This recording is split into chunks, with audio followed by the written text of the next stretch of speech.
mentioned John Mueller, and it's a real privilege to have John here with us. John is the Lehrman Institute Fellow in Economics and the Director of Economics and Ethics Program at the Ethics and Public Policy Center, EPPC.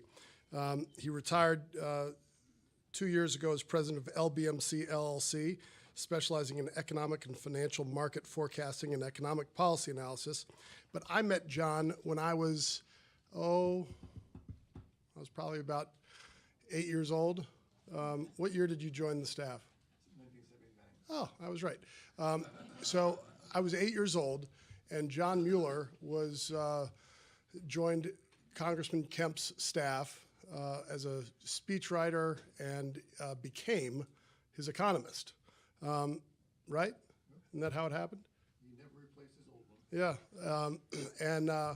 So John is a longtime family friend, but the reason we started the Kemp Foundation is because I understood that what Dad cared about most is the order of this world and figuring out the order of this world and the disorder that we have to deal with, but understanding that our Creator endowed us with certain inalienable rights, and there's a calling that is higher than what we see, touch, and feel on a daily basis. So when we talk about advancing the American idea, we're talking about an American idea that is the universal human idea. And John Mueller wrote the words, many of the words, worked on many of the words, the ideas that Dad put together to communicate his belief, his theories, his optimism, but also his reality. And there's a speech in 1982 where Dad said, and John probably wrote, "It is impossible to talk about the ideas behind American foreign policy without beginning with the American idea, what it means to us at home. The American idea is a certain view of mankind. It sees each individual as valuable because he or she is endowed by God with life, with unique talents, and with the right to the fruits of those talents.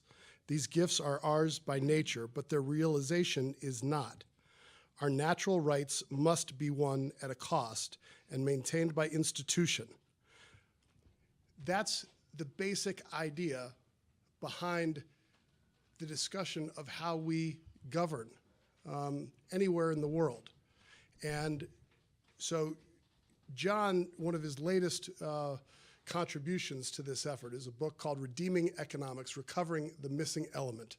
And he talks about how Aquinas, St. Augustine, and Aristotle got economic theory, and Adam Smith took the human element, the dynamic element, and I don't know if he misplaced it, John, or how you would describe it, but that human element in economics is a real challenge for economic theory to capture and put in a formula.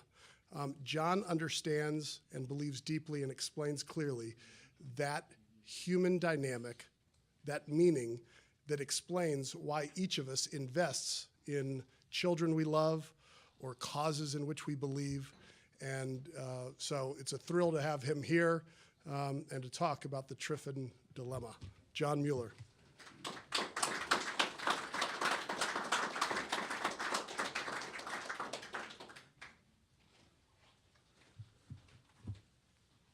Well, thank you, Jimmy. Thank you, Steve and Sean, for organizing the event.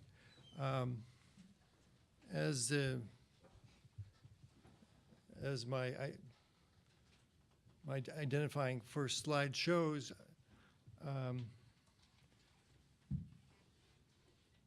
I've been blessed to know closely and to be a collaborator with not one but two great men. The first being Jack Kemp, with whom I was associated from 79 through 88 under both Reagan administrations. But the other is the man you just saw, Lou Lehrman.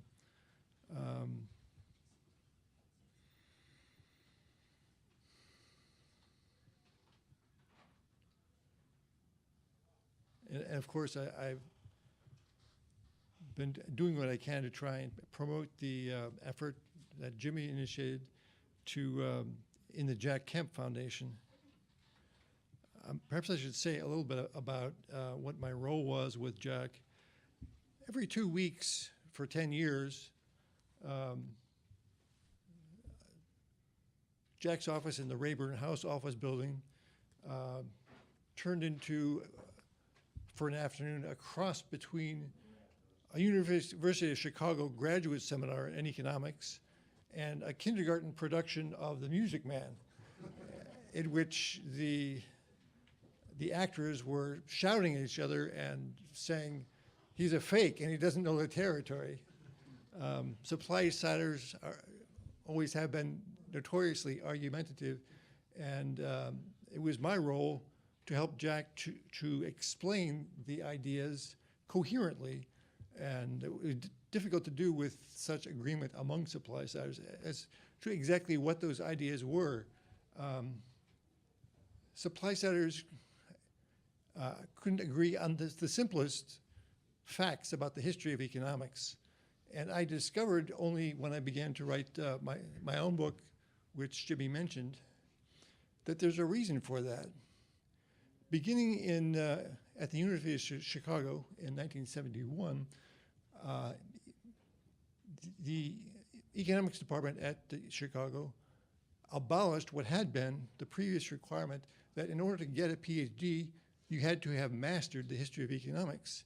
And all other departments in the country, as far as I can tell, have followed that example. Perhaps the history of economics was moribund, but what George Stigler did at the time was to commit a deliberate act of amnesia among economists as to what exactly economics was about. So I said that every two weeks we had these sessions in which it seemed half a University of Chicago economics seminar and half a kindergarten production of The Music Man. And I was the student who, because of his height, was pressed into service as a teacher's aide to try and write her down to the production. And so I had to come up with a view as to who was right about these fundamental issues. And among these issues were exactly the ones that we've been hearing about today. What Lou Lehrman called in his video a few minutes ago, the twin evils of instability of exchange rates and the reserve currency role of the dollar. And I'd like to talk a bit about the second, which called the Triffin dilemma. That was the my copy of the conference proceedings from 34 years ago, A Monetary Agenda for World Growth, which was hosted by Jack and Bob Mundell, and had, as several people have mentioned, an all-star cast, a really all-star cast, including not only Mundell, but also Art Laffer, George Schultz, Robert Triffin, the eponymous author of the Triffin Dilemma, and I'd like to describe exactly what it means. I'll start by talking about a little bit three problems or three facts related to our choice of the monetary standard. As a factual matter, going back through American history, what we find is that under a metallic standard, precious metal standards, always gold or silver, the monetary system prevents the central bank from monetizing government deficits. And as a result, we have had no deficits during those periods of metallic currency. From 1790 to 1971, the federal government ran a surplus averaging about 0.4% of GDP. But during the periods of paper money, from 1790 to 2015, and we would add the continental currency, there's been an average 2.7% of GDP deficit during that period. And to cement the fact that it is the monetary system that is the cause, I put in some summary numbers for state governments since 1979. At the same time that the federal government has been running deficits of about 2.7% of GDP, the state governments have had deficits of only 0.3% of GDP. So this was in the same economy, so under the same economic conditions. It's the fact that the state governments cannot print money that makes the difference between the much, rather than any greater virtue on the part of state legislators, difference between the budget outcomes. So what paper money does, as opposed to metallic money, is to permit the financing of budget deficits. And as a result, there was serious inflation, or actually deflation, only under a paper standard. But since World War I, the dollar has been the reserve currency of the world, really. The pound sterling began as the world reserve currency, but it became the dollar took over that role beginning with Bretton Woods, as we've heard. This is just,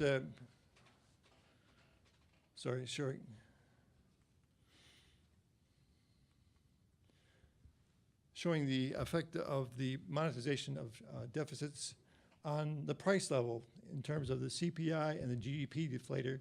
We have we have broken it down among different monetary systems. The peaks in inflation occurred only during periods of paper money. Let me stop parenthetically and explain why my speech is so halting and why I carry a cane or use a cane now. It's side effects of multiple sclerosis, and I was much sprier 34 years ago. So this is not entirely due to my advancing age. It's this is a chart actually from a Wall Street Journal op-ed from 1991, which showed how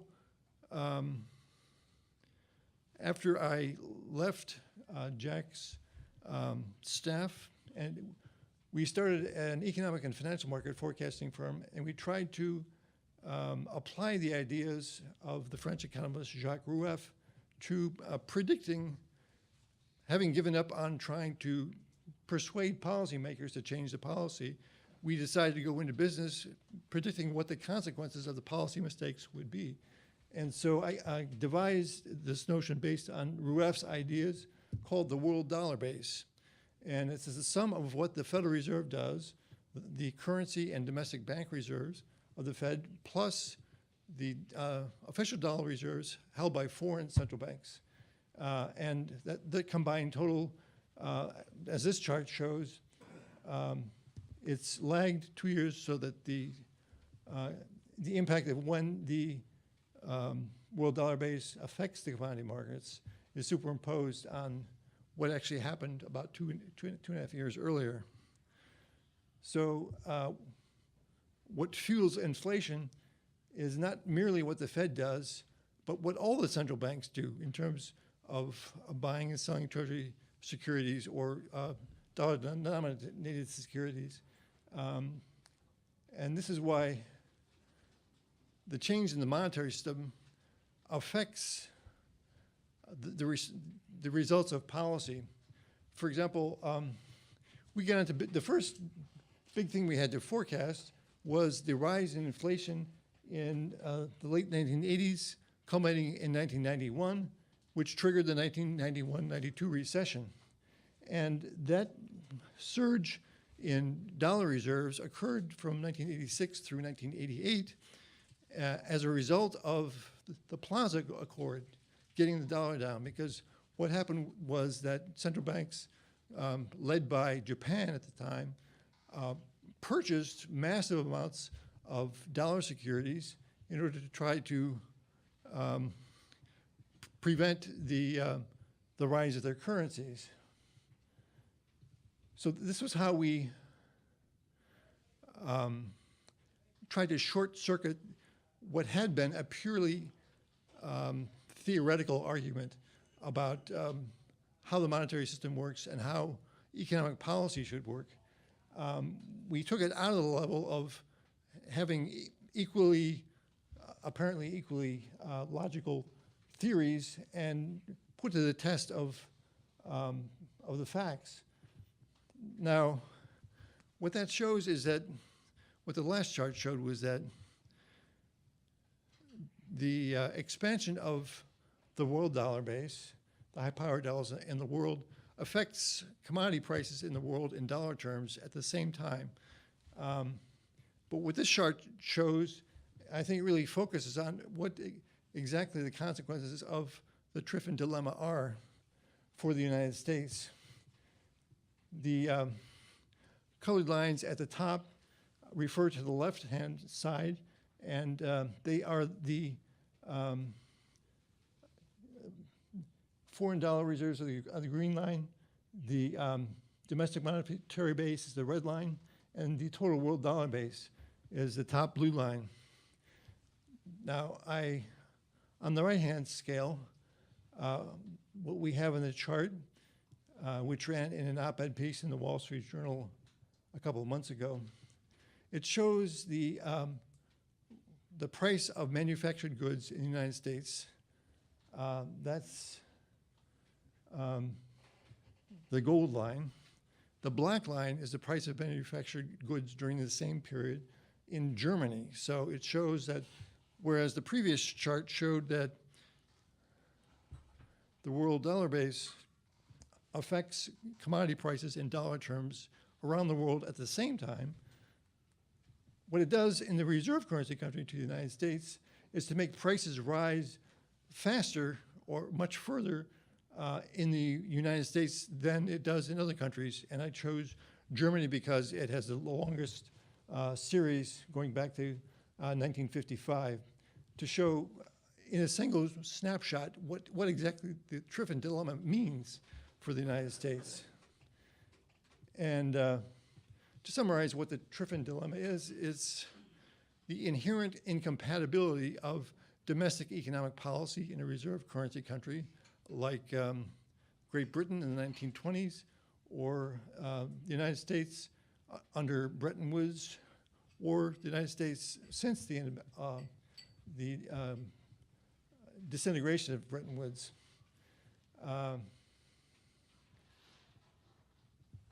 Under the international gold standard, there really was no Triffin dilemma because the total increase in monetary gold in the world equaled what is not supposed to be able to occur, but which did in fact routinely occur.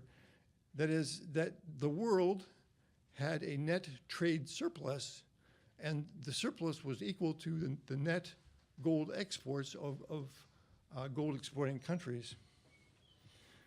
But the Triffin dilemma is the inherent incompatibility of domestic policy with an international monetary order.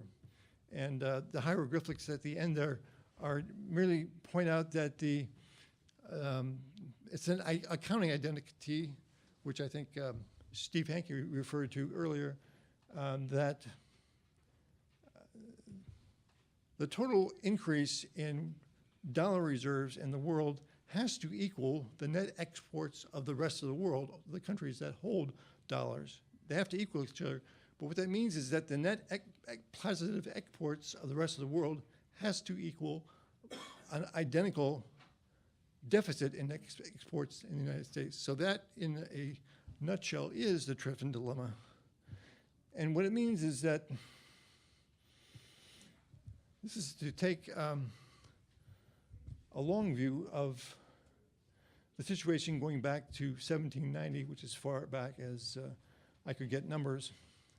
And what this chart shows is the net investment position of the United States, which is the black star line at the bottom. The white diamond is the net monetary reserves of the United States. But the third line, the plain line, shows, in contrast to the monetary reserves of the United States, it shows the net investment position of private U.S. residents, which is, as you can see, has stayed on either side of balance. So private citizens have really stayed close to balance despite a sharp drop in the total U.S. investment position. And the drop in U.S. investments relative to the rest of the world went hand in hand with the net indebtedness of U.S. monetary authorities to these foreign central banks.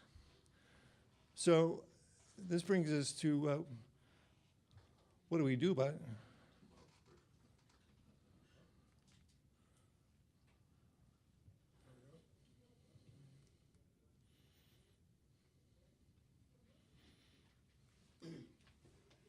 And John, while you're getting this straight, I just want to say, I've done a horrible job managing our time, and I don't want you to rush, but I do want you to expedite it because we want to get to Warren and Okay. they kick us out of here when, Rushton? At 4? 12 midnight. No?